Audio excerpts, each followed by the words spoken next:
Oui, il faut d'abord dire qu'effectivement, nous sommes le caucus de la ville et du territoire d'Ouvira, au sud Kivu,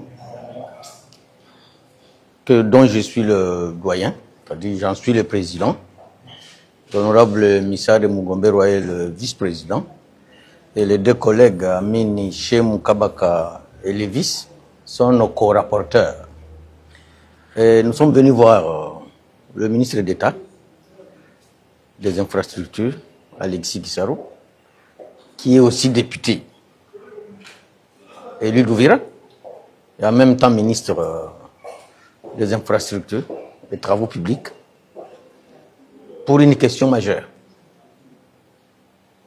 L'arrêt des travaux de la route de la ville d'Ouvira qui quitte la frontière avec le Burundi, en passant par la bifurcation de Kavimvira jusqu'au port de Kalundu.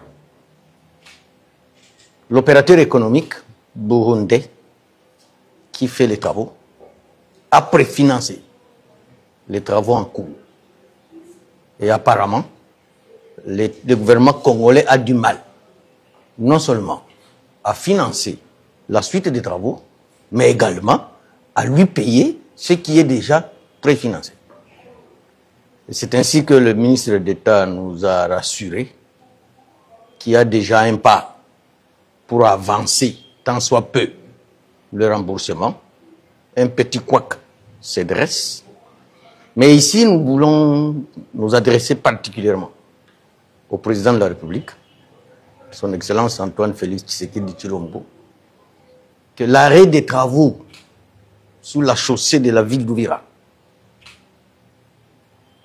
est un acte qui décourage même la résistance.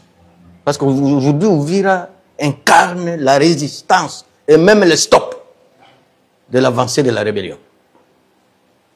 Donc, décourager cette partie de la République, l'arrêt des travaux fait voir que le gouvernement se désintéresse à cette partie qui incarne la République.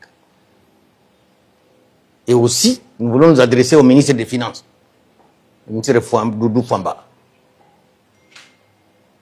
que le regard du monde entier, le regard de la République, pour que le gouvernement signe encore sa présence, que Ouvira ne dépend pas de l'AFC ou M23, dépend du gouvernement congolais, qu'il débloque le financement de cette route.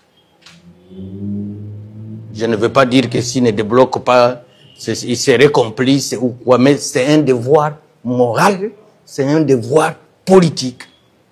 Il n'y a que ces travaux-là qui incarnent que Ouvira fait partie intégrante de la République démocratique du Congo et dépend du gouvernement congolais. Et à la première ministre de faire pression sur ces membres du gouvernement concernés par cette étape. Deuxième élément, il y a un proverbe qui dit, et ça c'est Hérodia qui nous l'a appris, que quand un furoncle vous prend par la gorge, vous finissez par avaler un peu d'épu. Cette partie a des conflits locaux et nous avons parlé en long et en large. Pour la relance des travaux, je vous ai dit qu'il y a déjà un petit pas au niveau des finances, même s'il y a un petit blocage. Parce que même le ministre des Finances, nous allons le rencontrer. Nous envisageons, avant d'aller en vacances parlementaires, rencontrer le chef de l'État à ce sujet. Mais tout dépend aussi de la volonté du gouvernement en général et de la volonté du ministre des Finances en particulier, que nous allons rencontrer aussi incessamment. Donc on peut dire que vous sortez satisfait de ces... Oui, c'était cordial. Cordial, familial. Parce que je peux dire d'une manière générale, nous sortons satisfaits. Et nous sommes les députés, nous sommes l'autorité aussi budgétaire. Nous avons plusieurs mécanismes pour forcer le ministre des Finances à débloquer cette situation. On peut l'interpeller, on peut lui faire une question écrite, mais on ne va pas arriver là-bas, c'est aussi un ami, c'est un frère. Nous pensons qu'il va nous suivre et comprendre que Ouvira fait partie de la priorité des priorités actuelles. Cette zone incarne la résistance. Et cesser les travaux signifie décourager même cette résistance-là. Je vous remercie.